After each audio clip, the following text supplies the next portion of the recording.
Halo Uncle, selamat petang. Saya Ashraf dari KPDN. Okay, datang untuk buat pemeriksaan Uncle punya kedai. Bagi tengok lesen boleh?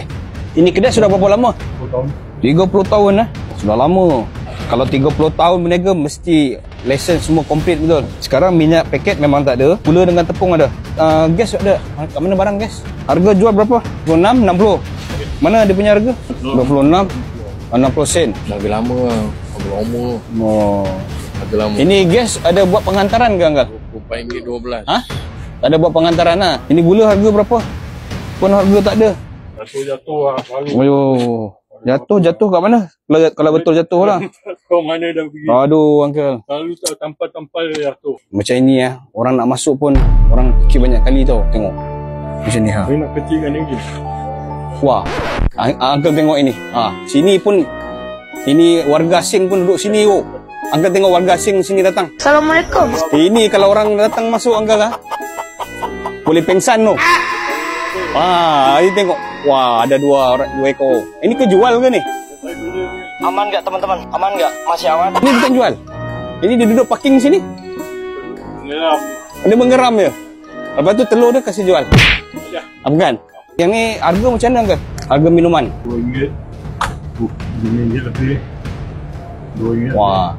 Uncle rasa susah tak bila harga tak ada? Sekarang ni orang nak beli nanti orang susah tu Uncle. Buka peti sejuk, tengok harga tak ada.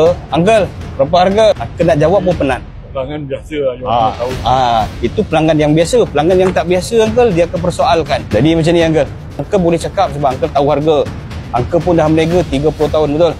Uncle dah tahu dah harga barang kau dah sudah tahu. Tapi in case kalau kata ada orang masuk, contoh harga tak ada, Uncle pun boleh jual itu gula RM3. Uncle boleh jual itu gas RM27. Uncle tak pernah lah. Tapi kalau nak buat itu macam pun boleh sebab harga tu tak ada. Jadi hari ni saya kena ambil tindakan compound untuk harga tu. Sebab harga tu banyak tak ada tu. Kalau Uncle kata jatuh, kalau saya jumpa kat bawah, saya boleh terima lah. Tapi sekarang ni memang langsung tak ada. Air pun langsung tak ada. Gas pun baru letak. Jadi saya compound lah. Uncle tolong lah. Tolong jaga kedai. Tangkap tikus. Dia tangkap tikus. Bagi upah sama dia? Bagi gaji sama dia? Macam-macam dia makan Wah. Compound. Ini barang-barang harga sangat penting Uncle. Satu untuk backup you punya diri. Bukan untuk siapa-siapa, untuk you punya juga Uncle. Sebab bila you ada harga, orang tak boleh manipulate. Orang tak boleh cerita lain. Tak betul ke Uncle you jual RM3? Mana ada saya jual RM2.85. Apa yang Uncle boleh buktikan dengan kita? Itulah saya cakap tanda harga.